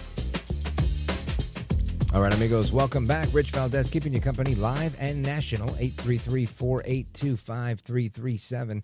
And I want to come back to our guest because she's got a film that she's going to tell us about. Ann Vandersteel, co-founder of the American Made Foundation. Tell us about the film. Thanks so much for that, Rich. It's called Taken, State-Sanctioned Kidnapping. We're premiering it on September 7th at 6 p.m. in the Legacy Theater in Boston. We'll also be offering tickets as well on our website, AmericanMadeFoundation.org, for showing there.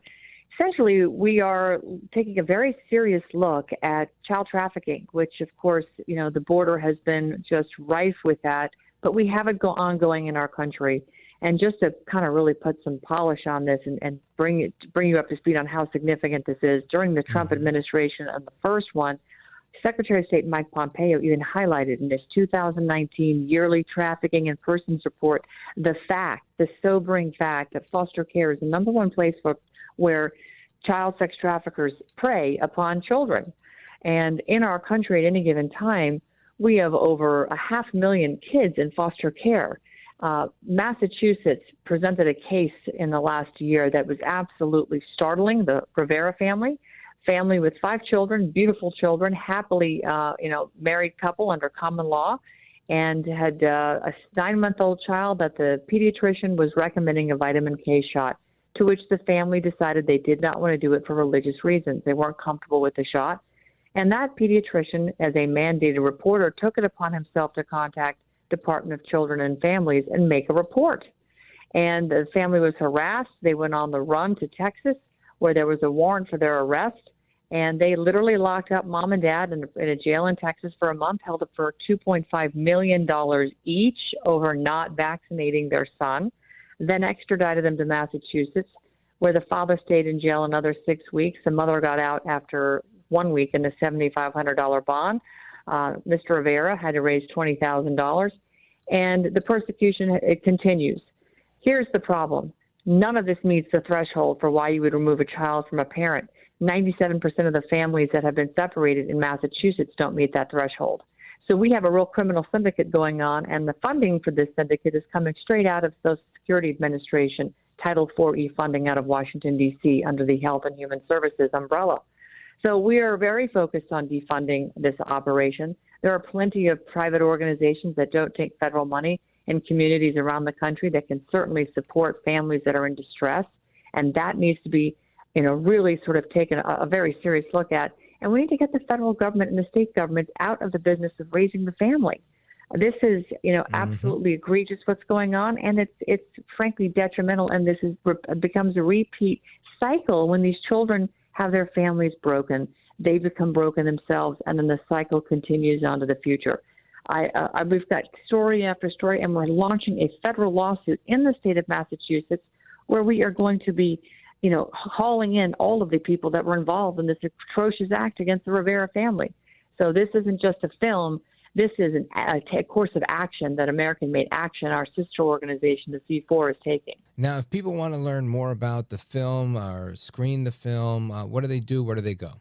Certainly, AmericanMadeFoundation.org is where you can get tickets if you're going to be in the Boston area. And if you want to watch it live right there on the website, you can get tickets there as well. AmericanMadeFoundation.org. It'll be the showing starts at 6 p.m. on September 7th. Outstanding. Well, Godspeed to you. Great luck with the film. I think it's such an important topic, and you're really blowing the lid off a lot of things people haven't heard about. So I really hope that you have a lot of success with it. Again, give them the website one more time. Certainly, AmericanMadeFoundation.org. Outstanding. Ann Vandersteel, thanks for being with us. My pleasure, Rich. Thank you. Godspeed. You bet. And amigos, your thoughts, your calls, your reactions, and everything else coming up straight ahead. This is America at Night with Rich Valdez. Call now, 833-4-VALDEZ. That's 833-482-5337. 833-4-VALDEZ. That's Valdez with an S.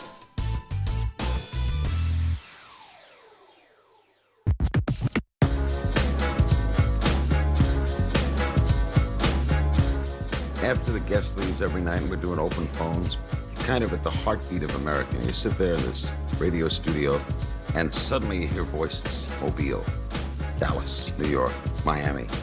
And there's kind of a conglomeration of America all in one room. Call now, 833-4-VALDEZ. That's 833-482-5337. 833-4-VALDEZ. That's Valdez with an S. All right, amigos, welcome back. And to the phones we go.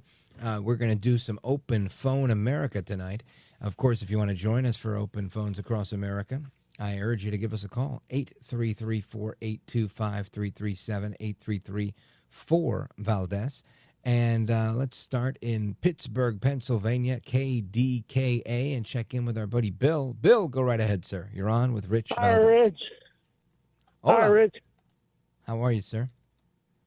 I think I'm all right. I'm hanging on, man. You know? That's all you can do, bro. Rich.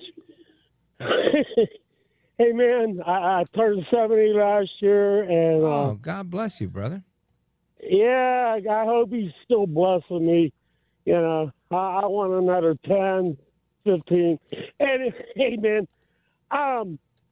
this guy that's running, this character that's running for the New York City mayorship. Zohran Mamdani. Yes. Now, I don't want to waste your time, Rich. I don't want to waste your time. Write that name down. Change 2 letters. Change 2 letters in his last name. Mm-hmm. What does this spell? Well, you didn't do it. But anyways, I tried this on my wife. And I said, look at that. It spells madman. That's right. It spells On occasion, I've called him Moron Mad Manny. It doesn't stick well enough for me because it sounds too trivial, too funny, too cute. And he really is a sinister guy. So I think I need a more sinister nickname for him. What do you think? Well, we don't know that yet, Rich, because he hasn't been invited into New York yet. He hasn't been elected. Yeah. But well, let's hope that doesn't happen. That's exactly right, man. Yeah, like I said, I saw it and I said, oh, look at this. I told my wife, she said, you know what, man, you need something to do, or and I just saw it on the news, and yeah, like I said, I got you, brother. I appreciate it. I always appreciate a good nickname. Bill in Pittsburgh, Pennsylvania, KDKA. Thank you, sir. And I want you to hear something. Do I have to take a break here, or can I have time? All right. So I want to play a clip for you guys. It's people in Washington, D.C., local residents, and what they think about what President Trump is doing. Listen to this, cut 27. Much of what they took. Instead, they just trashed the place, as this video obtained by our news partner WTOP shows. We asked the couple what they think of President Trump's plan to federalize city police and deploy more officers and the National Guard. I'm telling Trump, just send the boys to bend around because this is crazy. And then you see Dollar Tree closing, CVS closed down, 7-Eleven closed down. We trying to put a store in your community, then you do this. This is the CVS she mentioned that closed. At the next closest one on H Street, you can't even so much as buy a $2 bottle of soap without asking an employee to unlock the display case. The city keeps saying crime is down, but do you feel safe? No, I don't think so. Crime is down. Crime is off. Where? In D.C.? Who told that lie? He said, I don't think crime is down. I think crime is up. I think he's right. And then she says, who told that lie? I thought it was very humorous, but very real. The reality is you've got people, the guy that works in the convenience store, that Mamdani would take over, by the way, and the woman frequenting the convenience store saying, what are you talking about? Crime is out of control. And then you've got the politicians saying that it's not. Matter of fact, even Harry Enton weighed in on this stuff. Harry Enton from CNN, and I'll get to that in a moment. But I want to get to your calls as well, and I know there's a few of you waiting. Let us go to Bill. Bill is calling us from Amarillo, Texas on KGNC. Bill, go right ahead, sir. Yes, I was wondering, because of the fact that we're trying to reduce our footprint in foreign policy and war, why can we not focus and use our military on the border, and we can rotate them out, and they have, I guess, policing, like a policing background, and then, when those people do retire from the military, they can go into law enforcement. They'll have that background as well. Yeah, well, what would you want the troops to do at the border right now? They surveillance and, just stop any invaders that are coming in. Gotcha. Well, I think right now, I think the number last month was 0 people. The month before that, it was 1 person. So I think President Trump definitely tried to do that, and I think did send a good number of National Guard folks to support the Border Patrol. And so I think part of that was done, or partly. But the big reason is because they're not trained in law enforcement. Some military people are trained in being military police, but that's not everybody. And moreover, the idea of the Army, our national defense forces, was never intended to be used against Americans. So I think that's a big part of it as well. But Bill, thank you for the call, brother. I appreciate it. KGNC is in the building, and we continue. I want to go to Joe calling us from Salem, Arkansas. Go right ahead, sir. No, Joe. Rich, I got you now. Hey, Rich. Thank you. I've been hearing reports all day of the dozing off of that homeless community, and I haven't heard one thing about what they done with those people. You know, in this heat and everything, there's so many empty buildings, business buildings, federal buildings, state buildings.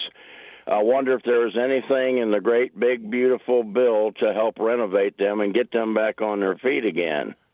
Well, I'll tell you this. The former homeless czar of the first Trump administration, I invited him on the show, and he politely declined and said he couldn't come on because he's back in or going in to the administration. So President Trump definitely assembling and bolstering the team to deal with the homeless issue in D.C. and obviously across the country, because there's nowhere bigger with homelessness than California. So as soon as we know, you'll know. I do appreciate it, brother. And amigos, we were continuing with your calls and more straight ahead. 833-482-5337, 833-4-Valdez. This is America at Night with Rich Valdez.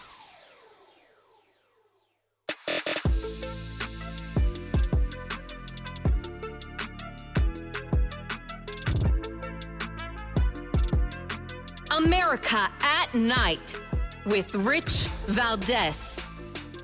I can't tell you how profoundly stupid it is for Democrats to get up with their facts and their figures and their charts and their graphs and say, look, you're safe. Can't you read this chart, idiots? Why are you complaining? I'm showing you right here how safe you are, so shut up and move along.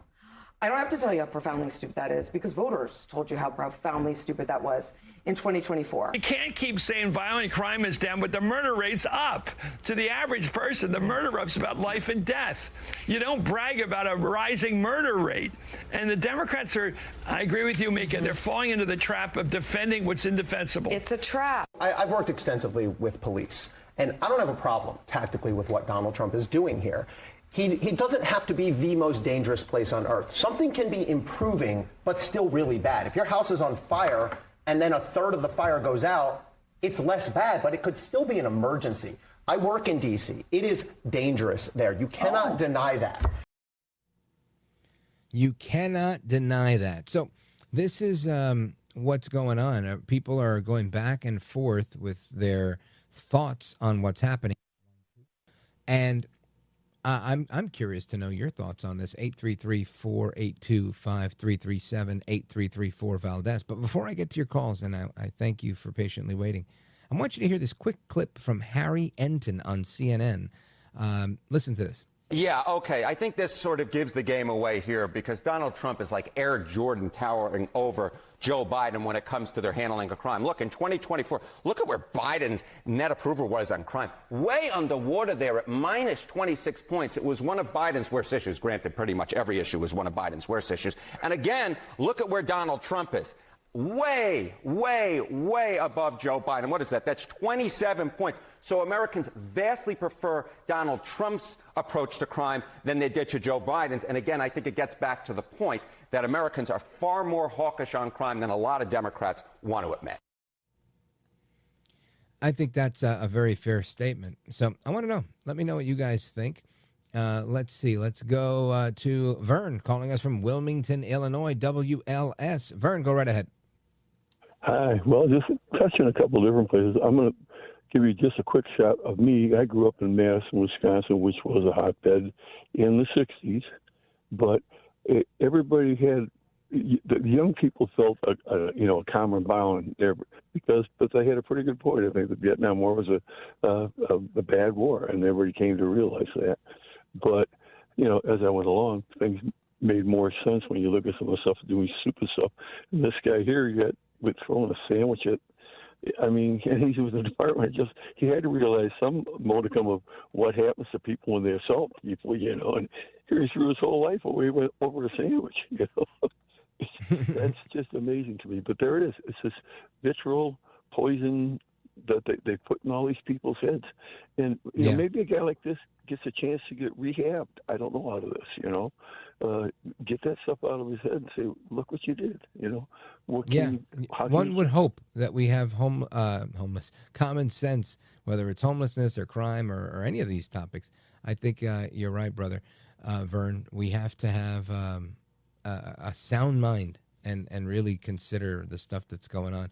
Thank you, brother. I appreciate the call. Let's go to Chris, Santa Clara, California, KSFO. Go right ahead.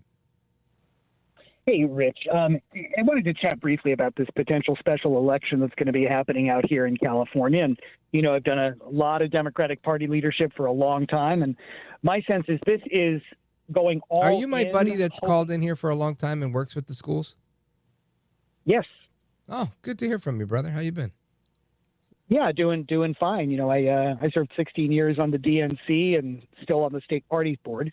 And, you know, we're going all in on an inside straight hope on this. And, you know, I'm curious on your perspective, if when the Californians reject this initiative in a few months, is your take that it will still end up being an overall win for Newsom? Or you think that when this thing fails, that it's going to really make him look poor? Which initiative are you talking about? Well, you know, we're going to be having a special election in about, you know, on November 4th to redo the state constitution to allow for redrawing of the lines. We can't redistrict in California without first letting the voters decide. And, you know, a lot of my colleagues are going, oh, come on, Chris, you got to look at the recall back in 2021. Gavin won so big. And I said, no, hang on a second. Right. He survived the recall 62-38. You go, oh, yeah, that's great. Look, I said, no, hang on. You got to remember how California does recalls. It's not like a lot of other states where you recall the person and then maybe the lieutenant governor takes over. In California, if you vote to recall the governor on the same ballot, right there on the ballot, you choose the replacement. And the only credible candidate at the time was Larry Elder. Which right. I know, you know, he's one of your conservative. Yeah, he's my buddy, but it didn't work out for him. I hate to let you go, Chris, because it's such a good conversation. I wish you would have called earlier. But bottom line, I think if Newsom goes with the heavy-handed approach, it's gonna backfire on him. This isn't the time for those types of things. I think you're in the right on this one. Thanks for the call, brother. Talk again soon. Hasta la próxima. Take care. Good night, and God bless you, America. I'm Rich Valdez.